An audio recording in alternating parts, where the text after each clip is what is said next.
Hello everyone! Ngayon samahan niyo akong i-review at i-skim natin itong bagong dating na Science K12 book. Bagong dating siya, bagong-bago. Ayan. So ang mga science teachers talagang sobrang nahihirapan itong mga nakaraang taon sa paghanap ng resources kung saan talaga kukuha ng ituturo para sa mga bata, lalo-lalo na sa science. Oops! Okay. So, bago natin buksan, meron tayong dalawa dito. Yung isa ay Teacher's Manual at ito namang isa ang Learner's Manual. So, nandito yung buong content ng Grade 6 Science Curriculum. Ngayon, i-review natin to kung pasok ba lahat sa MELC o lahat ba ng kailangan natin ay naririto. O talaga bang gagamit pa rin tayo ng internet para kumuha ng iba pang kinakailangan na resources. Okay, so simulan na natin. Magfo-focus ako dito sa ating learner's manual o dito sa ating textbook mismo. So, ayan. Pakita ko lang sa inyo yung loob nitong teacher's manual. Ayan. So, may mga activities dito, may mga summative test, at talagang hindi na tayo mahihirapang gumawa pa ng mga evaluative tool para sa ating mga learners. Ayan. So, limited lamang yung mga dumadating na teacher's manual sa bawat school. At swerte ko, meron akong isa. Okay, so mag-focus tayo dito sa ating orange science book. Lahat ng K12 book, public schools, ay kulay orange ang mga science books. So, tingnan natin muna ang kanyang balat. So, maganda. Meron ditong muscular man. Sa likod niya, ang background ay earth. And then, merong coral reef. And then, fern. So, napansin ko, dahil nagtuturo din ako ng science, lahat ng naririto, nakadrawing sa front page, ay lahat ay nandun sa ating ituturo. Ngayon naman, tingnan natin ang publisher. Sino ba nag-publish nito? Sino ang ating sisisihin kung marami ang mali, o sino ang ating pupurihin kapag napakaganda ng librong ito. Okay, so dito to. So ang publisher niya ay ang Vival Group. Ayan, ito yung mga nag-assign sa atin ng maraming seminars itong nakaraang quarantine days. Ayan. So sino ang editor nitong mga ito? So, ito ang mga responsible person. Dapat tayo magpasalamat sa kanila. Si Ma'am Evelyn, Ma'am Edna Eliza, Mary Jean. So, and Harold, they are the authors. And the editor is Ma'am Lilia M. Rabago. Okay, simulan na natin ang loob. Okay, pagbukas mo, maganda yung balat. And, wow! So, simulan natin muna sa structure ng book. Makapal naman, hindi siya madaling mapunit. Kung kayo ay nakahawak ng ibang grades, napansin niyo yung science books ng grade 3 or grade 5, mas makapal to. Mas makapal tong, tsaka yun parang mas dark. Ito, very light yung color, parang bond paper. Ganda. Okay? So, tingnan natin ngayon yung mga content nito, kung pasok ba ito sa K12, yung bang mga MELC subjects ay naririto. Simulan na natin. Preface. And here are the contents. So, magsisimula siya sa matter, of course. As usual. Grade 3, 4, 5, lahat nagsisimula yan sa matter. And dito, ang lesson 1, nagtataka lang ako, tumalon agad siya sa solutions and other uniform mixtures. Hindi niya man lamang na i-elaborate yung matter. Dapat nilagay muna yung matter mismo. And then, chapter 2 is how do you separate the components of mixtures. Nice. And then, for the unit 2, quarter 2, tingnan mo nga kung nakahati ito. Okay, quarter 2. Unit 2 means quarter 2. This is all about the living things and their environment. At dito na tumatakbo ang mga system, body systems ng tao. Yung mga nakaraang naglabasang module and guides o teacher's guide para sa K12, ibang-iba dito sa content ng librong ito. Halimbawa, dito na lamang sa Lesson 7 and Lesson 8, magkahiwala yung skeletal system and muscular system, which is dapat lang. Pero doon sa mga module na lumabas dati, kasi siguro mga teachers lang din ang mga gumawa nun, pinagsama nila yung skeletal and muscular, ang tawag nila doon ay musculoskeletal system. Pero sa halimbawa, sa ibang libro, halimbawa sa Rex Bookstore, magkahiwalay din yung skeletal and muscular system. Parang ganito. And ito, may nadagdag. Merong urinary system. Parang nakasama din ito sa excretory system. Ayan. So, ngayon nakahiwalay na siya. So, para sa living things, what are the different human body parts? Skeletal system, muscular, integumentary, digestive, respiratory, urinary, circulatory, and nervous system. Pero nyo, yan pa lang second quarter. At ito ang mahirap pa. Second quarter na yung maraming yan, pero meron pa dito. So, feeling ko, lahat ipinagsiksikan dito sa second quarter. Kung mapapansin nyo kung kayo yung nagtuturo talaga ng science, dun sa first quarter, relax na relax kayo kasi mixtures and how to separate mixtures lang, di ba? Pero pagdating ng second quarter, napakahirap kasi ang dami ng subjects, ang dami ng topics. Kaya parang binigyan lang tayo ng pagkakataon mag-relax sa first grading, pero sa second grading, doon tayo maghanda. Kasi meron pa ditong chapter 4, how are the animals classified? Vertebrates and invertebrates. Mahaba-haba ding lesson yan, mahaba-haba ding talakayan yan.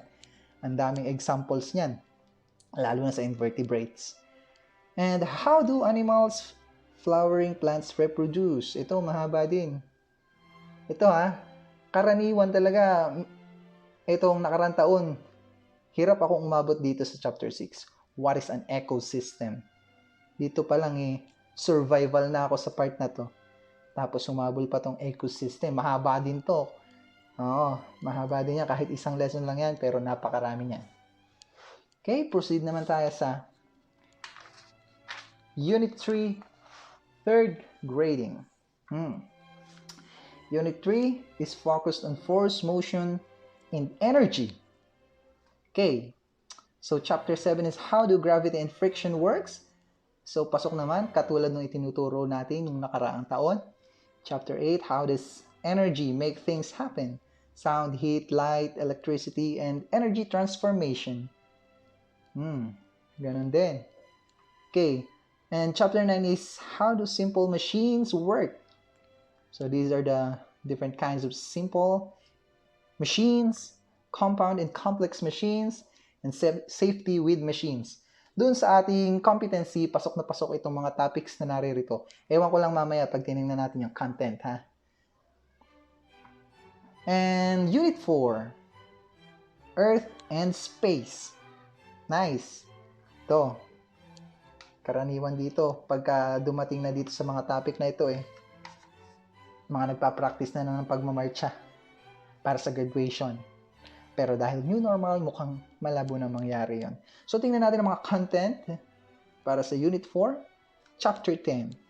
What are the agents of change on Earth? Wow, mukhang bago to sa akin Kasi parang dati nagsisimula agad ako dito sa earthquake. So yun din. Changes, na iba lang yung term. Parang ang term dati na sinasabi ay, what are the factors affecting changes on Earth? Ngayon naman ay, what are the agents?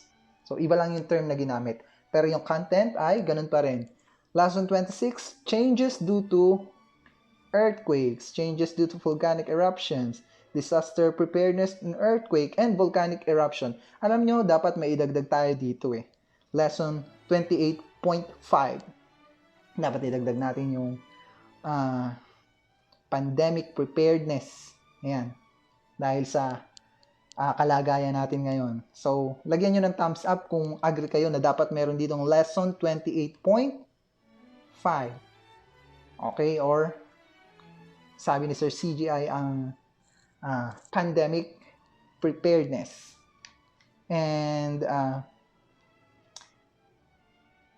Chapter 11, what are the weather patterns in the Philippines? The climate in the Philippines, climate and life. Ang dami ko pa meron pa naman akong ginawang video dito. Nanghihinayang ako sa mga video na ginawa ko. Kasi syempre, iba yung sources na ginamit ko. And iba ang nilalaman nito. And then, chapter 12 is how does the Earth move in space? So, nandito na yung solar system. Movements of Earth, rotation and revolution. And ang last ay ang planets in the solar system. Okay, so dun tumatakbo ang buong curriculum ng grade 6. Ngayon, dumako na tayo sa content ng libro. Okay, i-skim lang natin to hindi natin iisa-isahin. Tingnan lang natin kung very comprehensive yung mga naririto. Hindi ko muna i-check yung mga grammar, unang-una. Hindi naman ako expert sa bagay na yon. Tingnan lang natin yung mga content, kung ito ba ay masyadong maraming nilalaman o saktong-sakto lang. At mamaya, bibigyan natin ng rating from 1 to 10. 1 is the lowest and 10 is the highest. Okay, so ang mga pictures niya ay black and white. Ito yung sinasabi ko. Pagdating sa matter, ayan. So dito magsisimula, what are the characteristics of mixture? So definitely, ito ay heterogeneous and homogeneous. Pero, mas maganda siguro kung nagsimula sila sa structure ng matter. Yung mga molecules and atom. So talagang yung ibang sources na ginagamit ko ay siguro ay mas marami o comprehensive. Pero sa tingin nila ay hindi naman kailangang isama yun sa curriculum ng grade 6 dahil nagsimula agad sila sa what are the characteristics of mixture. Pasok ito sa melt-based sa ating gagamitin ngayong 2020-2021 curriculum. Wow! Nasaan dito yung homogeneous and heterogeneous? So, wala. So, the lesson 1 are the solutions and uniform mixtures. So, nandito pumapasok yung sinasabi kong homogeneous and heterogeneous. Parang magkahalo na yung solutions and kind of mixtures. Ayan, bahala na tayo. So, nandito kasi yung solubility, tapos may homogeneous. Bagay, connected din naman siya kasi pagka homogeneous, solutions talaga ang tinutukoy nun. Miscibility, characteristics, solubility, and miscibility. Nasa solutions na yan eh. Ayan, nandito. Kasi nasanay ako na magkasamang itinuturo yung homogeneous and heterogeneous, tapos magkakasamang itinuturo yung solution, suspension, and colloids. Kasi mas related sila. Pero ngayon dito, ayon dito sa librong to parang magkasama na yung solution and explanation ng homogeneous. Makes sense. And here we have 8 items of formative test. Ito, meron din silang guide para sa kanilang performance task. And here are the lesson 2, non-uniform mixtures. So, ito na yung heterogeneous mixtures. Tama. Okay. So, maganda kasi malalaki din naman yung mga examples na pictures, kaya lang kukunti. Dadalawa lang. And meron din tayong activities. So, ang nagugustuhan ko dito, parang lagi siyang merong at least 5 items pataas na formative test and multiple choice. Kasi yung iba, parang pa-essay, pero yun sa mga ibang books na nababrowse ko. Ngayon, mga multiple choice, talagang formative, talagang madaling sagutan. Ito, magkasamang ituturo o magkasamang sa isang lesson ang suspension and colloids na hiwalay si solution na una kasama ni homogeneous. Okay, suspensions and colloids. Nice. And then, ito pa rin yung mga content, Tyndall effect, Brownian movement, dispersed. Naalala ko nung ako ay high school, ito ay pinag-aralan namin ay 3rd year. Ngayon ay sa grade 6 na. Talagang iba na ang panahon ngayon. Nice. So, again, 1 to 9 formative assessments. Bahala kayo kung gusto nyo gawing formative or summative. Think, pair, share. My favorite. Chapter 2, how do you separate the components of mixtures? So, ang naalala ko dito sa lesson na ito ay how to separate, ways of separating components of mixture. Ngayon ay how do you separate the components of mixture? Ayan. So, ngayon dito sa lesson na ito, ang nagawa ko dati ipinagsama-sama ko na yan eh. Yung lahat ng techniques in separating mixtures. Gumawa pa ako ng video diyan. Ngayon iba. Magkahiwalay. Ayos lang naman yun. Kasi talagang magandang paghihiwa-hiwalayin para mabalance. So dito ay separating homogeneous mixtures only. Parang sa lesson na ito, nakafocus sa pag-separate ng mga mixtures na homogeneous. Centrifugation. Hindi ko na ituro ito dati. Wala ako dito. Centrifuge. Separating gases. Rectification. Wala din ako nito. Hindi ko alam to. So, talagang maraming bago. Maraming bago na kailangan tayong alamin. Kaya kailangan magkaroon agad kayo nito bago ang August 24. Benefits of separating mixtures. Maiksi lang. Ayan. Nice. And then, 1 to 10 formative assessment. Ito, magkahiwalay yung sinasabi ko na separating homogeneous and separating heterogeneous mixtures. Separation using fans, siguro ito yung tama, winnowing. Separation by gravity filtration. May ganon. Panning. Hindi ko alam. Bago din to sa akin. Itong panning. Ito, decantation na ituturo ko. Separating using funnel na ituturo ko din yung dati. Using magnets, strainers. Ang tawag ko dito ay shiver sifting or sifting or sheaving. Iba na, iba. Parehas lang naman. So, yan kasi mahirap sa science, di ba? Mahalaga yung mga terminologies. Lalo na sa mga examinations, yan yung karaniwang mga lumalabas. Nice, 1 to 10. Formative assessment. Gusto ko talaga yung mga formative assessments. Karaniwan sa mga formative assessments nila, multiple choice.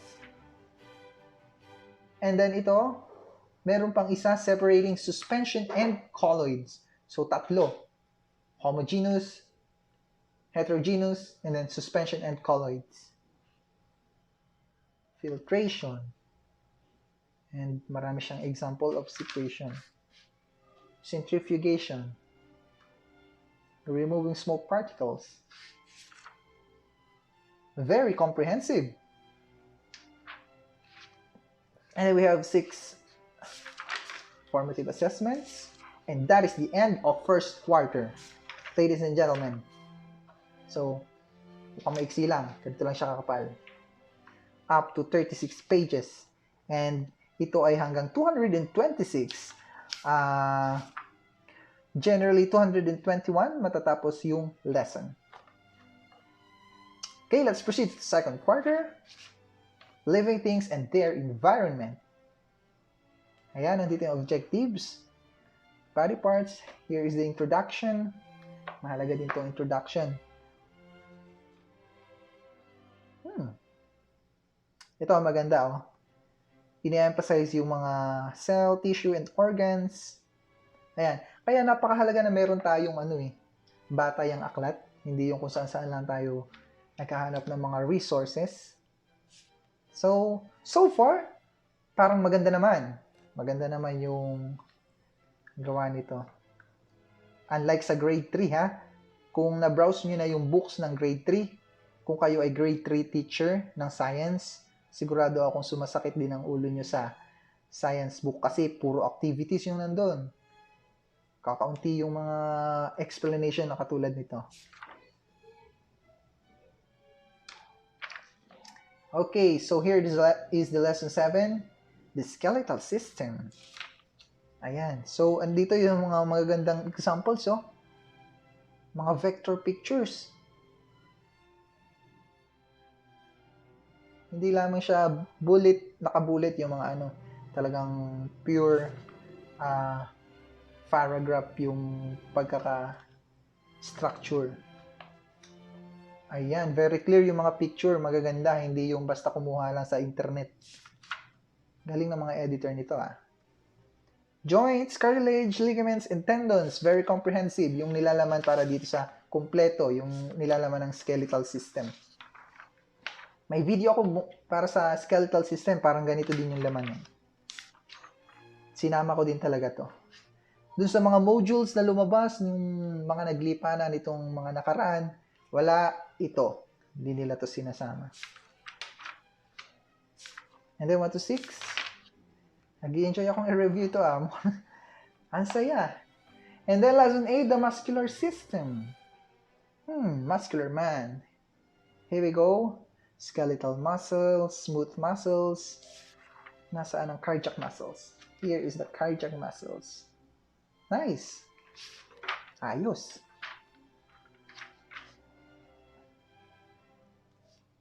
Tamang-tama din to. Meron din akong video ng muscular system. Ganito din yon. Kasi nag-base ako sa book ng Rex Bookstore. Tama yung nalimutan ko na yung pangalan. So, ganito din yung nilalaman. And then 1 to 6 assessments. The new science links. Yung binili ko pa yun. Talagang sinadya ko sa kanilang bookstore. Mahal ng libro. And then we have the integumentary system. And this is the integumentary system.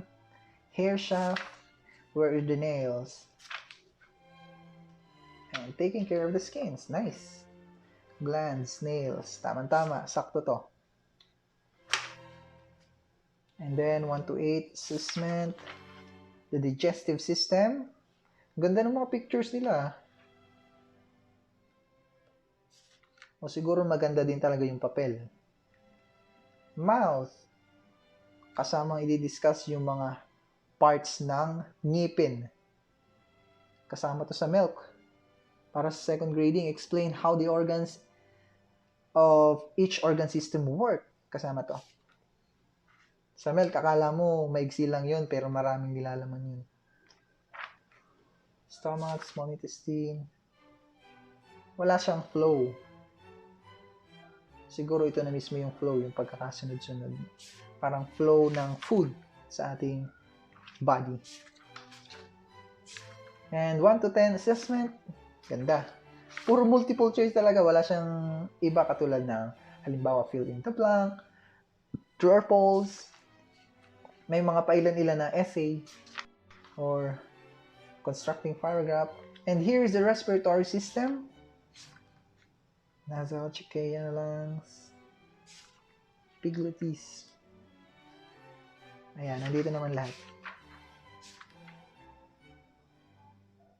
Alveoli. Wala, malabo dito yung alveoli. Wala. Hindi. Itong alveoli kasi ito yung pinaka-dulo. Dapat merong at least may malaki dito eh. Para na-emphasize yun eh. Then breathe in, breathe out. Taking care of the respiratory system. So ito maganda oh. Meron ding guide para sa paggawa ng project or performance task. This is a lung chest model. Parang ito ay ang tawag dito, gawa ito sa 1.5 bottle, straw, tapos ito ay plastic ng ice candy. Ito ay plastic bag. Igogoma yan o kaya iti-tape. Tapos pag ginanong ganon, lolobo yun na parang lungs natin. Hindi nga ganyan yun eh. Dapat isa lang eh. Tapos merong branches dito na straw. Parang ini-emphasize niya, ito yung tawag dito, Kalimutan ko na. Nagdaan lang yung bakasyon eh. Larynx. Ito yung larynx. Tapos meron ditong bronchi. Dalawa. Hindi ganyan. Pareho, dalawa yan eh. Tapos gagamit ka ng ano dyan, ng gagamit ka ng clay para hindi lumabas yung hangin. Ayun, meron na tayo ditong labeling. Ganda to. Let's apply. Create a no smoking slogan or poster for your school. Performance task din yan. And then the urinary system. So ito, bago sa akin to. Hindi ko ito na ituturo nung nakaraan. Pasensya na sa mga nakaraang kong estudyante. Sana mapag-aralan nyo to kahit isang beses. Ayan. So, maigsi lang. So, nakafocus siya sa ating kidney. Sa pag-ihi. Parts of excretory system. Ayan. Let's apply. Read information about kidney transplant using internet or library resources. Mag-internet daw tayo at ang mga estudyante. Para alam din natin.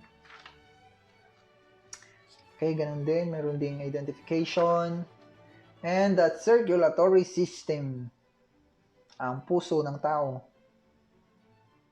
Ayan, kompleto. Sabi ko, hindi ko, scheme lang natin. And artery, the largest artery is, nakalimutan ko na. Arterioles, capillaries, venules, vein.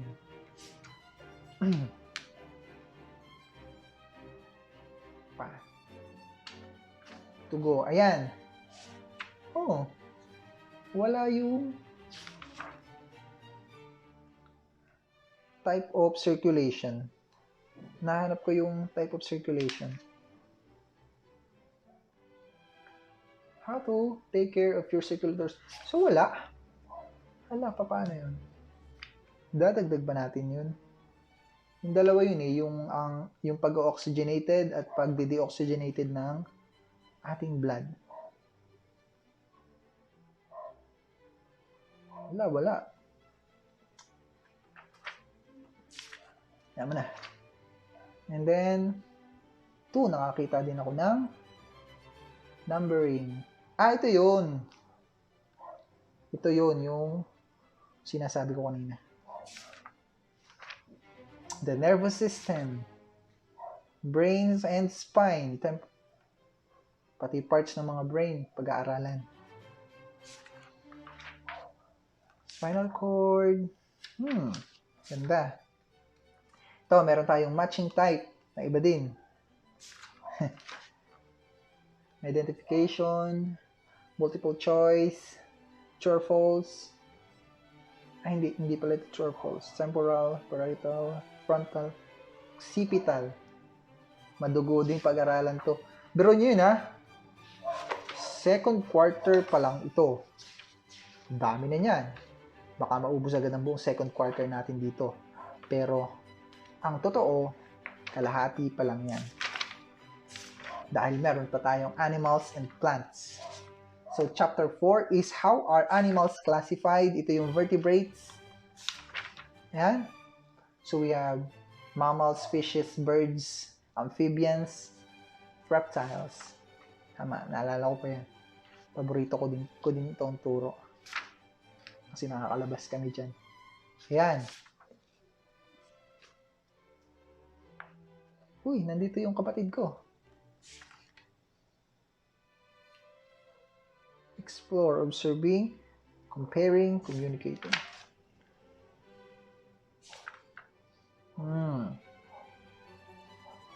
Ito, meron ditong parang i-identify mo siya kung fish, characteristics mo siya ng fish, amphibian, reptile, o bird, or mammal.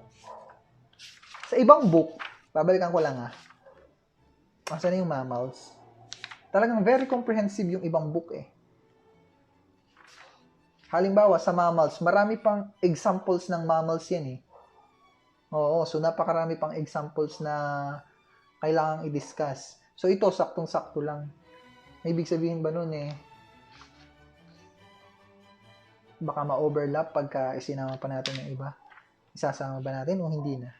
So, yun ay isang desisyon na mahalaga para sa guro. Invertebrates. Okay. So, ito naman yung mga walang backbone. Sponges. Paano basahin yan? Comment nyo nga kung paano basahin to. Flatworms. Roundworms. Segmented worms. Mollusks. Echinoderms. Arthropods.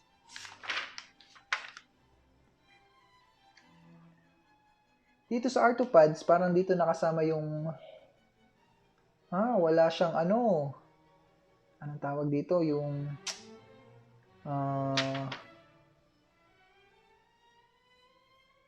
crustaceans, yung mga ganon. Wala. May tawag dun pagka yung 6 yung paa, 8 yung paa. Sa spider ay, ano nga ba ang tawag sa spider? Basta alam ko ito, crustaceans, pati yung lobster. Comment nyo nga kung ano yung tawag sa sa mga spiders. Anong arthropods sila kabilang? Salamat. O baka nandito, hindi ko lang binabasa. Millipedes, centipedes,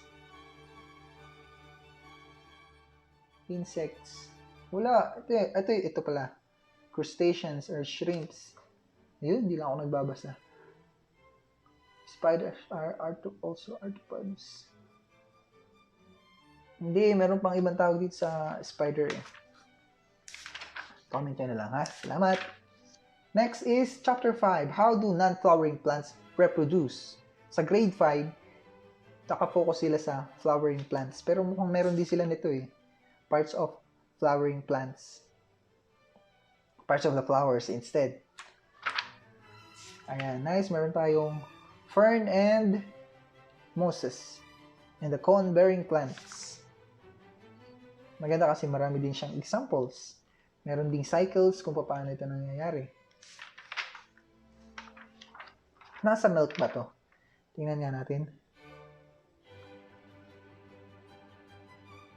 Vertebrates. Oo, meron to. Discuss the interactions. Parang wala. Wala yata to. Kasi from determining the indistinguished characteristics of vertebrates and invertebrates, tumalon agad siya discuss the interactions among living things and non-living things in tropical forest, coral, mangrove, and swamps. Parang hindi nakasama to sa milk.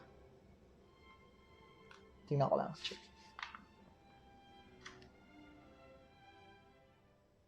Yeah, hindi na. Pero mamaya i-double check ko. Kayo din, double check nyo pag meron na kayong reference na ganito. Asexual propagation and non-flowering plants. Dagdag to, mahaba din to. Yan. Parang TLE na to. So, pwede tayong mag-integrate sa TLE. Kung meron ka nito, pwedeng i-integrate yung performance task ng science and TLE. Ito. Kung magkasabay yung topic. And then, dito sa ecosystem. Kasama ito sa milk. Components of an ecosystem, biotic and abiotic factors. Ito, tropical rainforest, coral reef, mangrove. Walang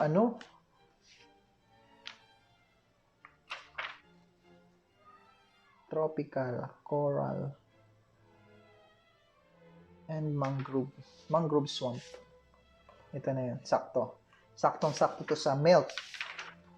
Itong chapter 6 na ito. Maganda. So far, so good. Very good. And then, oops!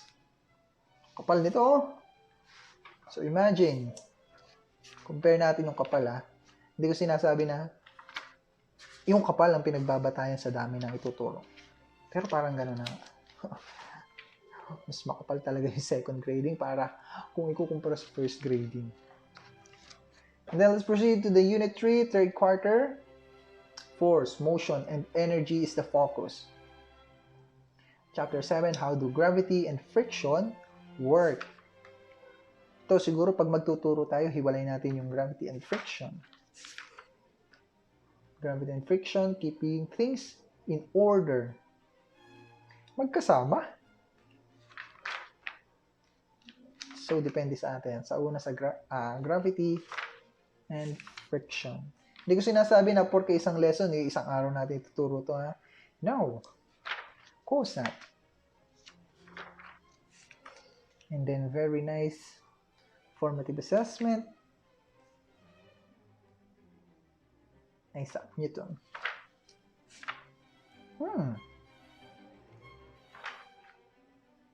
Chapter 8, how does energy make things happen? Lesson 21 is sound, heat, and light energy.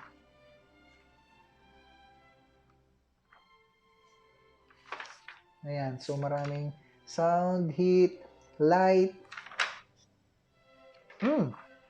Wala siyang wala siyang nuclear energy, wala. Electrical energy, ganito lang. Tingnan natin sa susunod. And then, ito. Electricity and energy transformation. Dati, tinuturo ko pa yung, nuclear energy, tsaka centrifugal and centripetal. Sa force. Ngayon, mukhang dito sa reference na ito ay wala. So, ito ang electricity. How do simple machines work? Ilan ba ang simple machine natin? 7. Lever, wheel and axle, inclined plane, wedge, screw, and pulley. We have different kind of lever and different kind of pulley. Ayan, ito yung sinasabi kong first class, second class, and third class lever.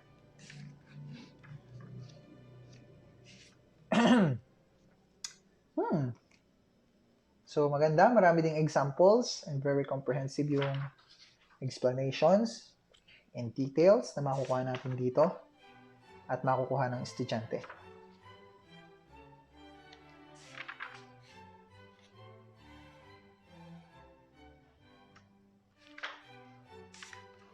Compound and complex machines. Ito yung bicycle, sewing machine. Ayun. Ito na nga. Hindi ko na ituturo ito dati kasi kala ko nakafocus lamang sa simple machines. Sorry po.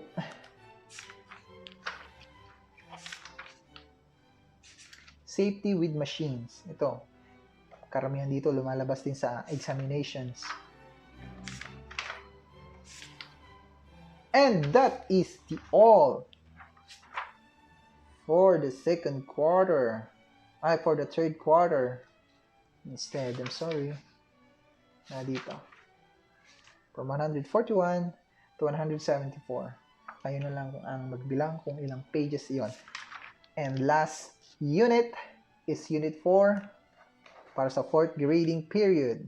Wala lang natitiro. Kaya-kaya ituro yan. Ngayon pa na mukhang hindi na magpa-practice araw-araw ng pagmamarcha. Now, Earth and space is the focus of Unit 4. Chapter 10 is what are the agents or what are the factors affecting the changes on Earth.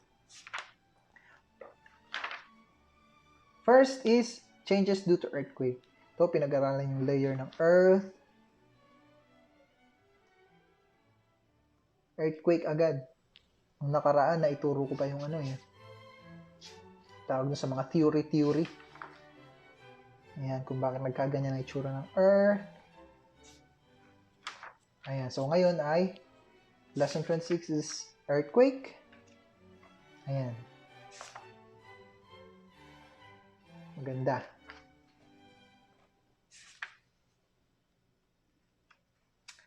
Richter scale, magnitude. Mas maigsi yung kanyang definition kaya mas madaling maintindihan. Sa ibang books, mahaba yan.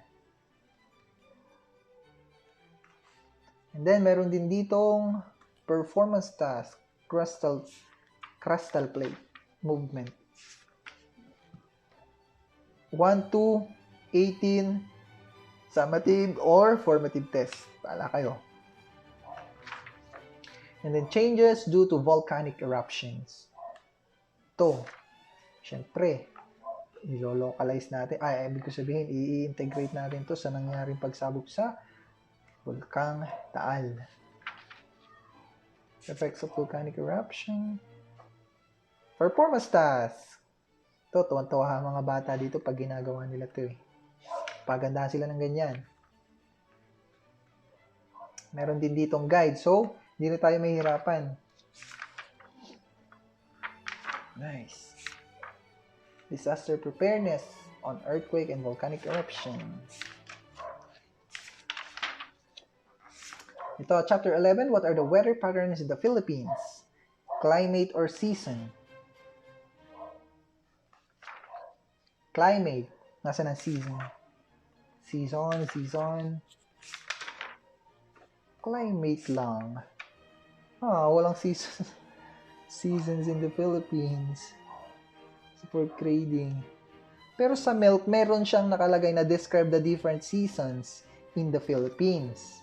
Dito, climate lang. So, magkaiba yung climate sa season. So, gagamit tayo ng ibang reference para sa seasons of the Philippines. Okay, check nyo yung video ko Seasons in the Philippines. Ginandahan ko yun. And then, Chapter 12, how does the Earth move in space? Lesson 31 is the movement of the Earth, rotation, and revolution. Narito ang lahat ng kailangan natin at kailangan ng mga mag-aaral na malaman. Meron din ditong guide para sa kanilang performance task. Yan. And then we have here a 1 to 27 or more summative or formative test. Lesson 32. This would probably be the last lesson for this book, planets in the solar system. How many planets do we have? Comment down your answer below. Ayan. So, Mercury, Venus, Earth. So, dito sa lesson na ito, hindi pa nga nila isinama yung other members of the solar system. Meron tayong comets, meteors, asteroids, ang tawag dito? Comets, tsaka yung mga maliliit na planets or dwarf planets. So, hindi nila sinama. Nakafocus lamang ang solar system sa mga planets. Pero sa ating MELC ay mukhang yun lamang talaga ang hinahanap. Okay? So, ito lamang mga planets. Pero sa mga nakaraang lesson ko, naisama ko talaga yung comets, yung mga other members of the solar system. Meron din akong video na ginawa para dito sa members of the solar system at na-discuss ang lahat ng planets na naroroon kasama ang mga kanilang moons. Ang mga ginagawa kong video ay animated, pero lahat yun ay ginagawa ko lamang sa PowerPoint. And then we have here another performance task. Nice. And that would be the all content of this book. Here are the glossaries. Babasahin ko mamaya bago ako matulog. Gagawin ko libangan. Okay, nice. And here are the bibliography and resources. So far, so good. Maganda ang nilalaman nitong librong ito. And kailangan talaga kasi ito ang gagamitin natin para hindi lumalayo dun sa competency na ibinigay ng Department of Education. Kasi ito nga yung batayan na aklat ng K12. So sabi ko kanina, bibigyan natin ng rating o grade itong book na ito from 1 to 10. Sama ko nung magbibigay ako ng 1, di ba? Pero honestly, maganda at comprehensive yung libro and maayos yung mga pictures, maraming evaluation test na kasama. So, I'm going to give this a 9. Okay? A 9. 9 kasi marami pa naman akong topic na hindi nakita. Ayan. So, mataas yun ha. From 9, that would be 90%. Good job.